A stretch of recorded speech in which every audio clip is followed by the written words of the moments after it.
పొగతో గనక హోమాలు చేస్తే చేసినటువంటి వ్యక్తికి హాని అని శాస్త్రం చెప్తుంది. ఎక్కడ యాగం నిర్వహించినా ధూమం, మంట, పొగ రెండు కలిసే వస్తాయి.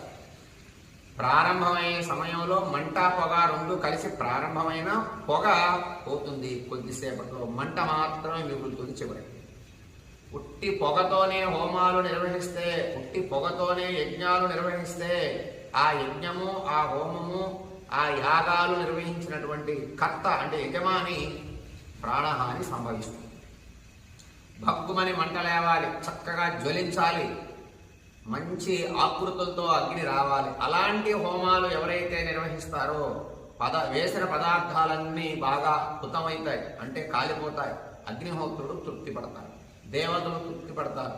అప్పుడు యాగం నిర్వహించినటువంటి వ్యక్తి ఆయురారోగ్యాలతో ఉంటారు.